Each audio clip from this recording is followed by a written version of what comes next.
আজকে সারাদিন হয়ে গেল, একটা জুতোও বিক্রি করতে পারলাম না। কি যে করব বুঝতে পারছি না। হে উপরওয়ালা, কোনো একটা ব্যবস্থা করে দাও না।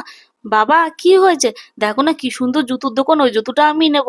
না না, তোমার এখান থেকে জুতো নিতে হবে না, এখানকার জুতো অতটা ভালো নয়, চলো আমি বড় শোরুম থেকে তোমার জুতো কিনে দেবো। না না, আমি এই জুতোটাই নেবো, এখান থেকেই নেবো। বড় শোরুমের জুতো আমি নেবই না, এটাই আমাকে দিতেই হবে। ধ্যাৎ, তুমি আমার কোনো কথা শুনতে চাও না, আমার কাছে কোনো টাকা নেই, চলো বাড়ি চলো বলছি। দাদা শুনুন না, এই নাও বোন, এই জুতোটা তুমি পরবে। আরে তুমি ওকে জুতো দিচ্ছ কেন? আমার কাছে কিন্তু টাকা নেই। টাকা দিতে হবে না, ও তো আমার ছোট বোনের মতো, আপনার যখন টাকা দিতে ইচ্ছে হবে আপনি তখন দেবেন। কি মজা, এই জুতোটা আমার, কি সুন্দর জুতো। আরে না না, এটা বললে হয় নাকি? তুমি টাকা নিতেই হবে। দাঁড়াও, আমি তোমাকে এক্ষুনি টাকা দিয়ে দিচ্ছি। এই নাও শোনা, এই টাকাটা নাও। না না, এত টাকা আমার জুতোর দাম নয়, আমার জুতোর দাম তো মাত্র 500 টাকা। না না দিদি, টাকা ফেরত দিতে হবে না, এই সবগুলোই তুমি রাখো। এটা সবগুলোই তোমার জন্য, তুমি তোমার প্রয়োজনে খরচ করবে। রেখে দাও বলছি। ধন্যবাদ বোন, তুমি অনেক ভালো, তুমি অনেক বড় মনের মানুষ। তুমি ভালো থেকো।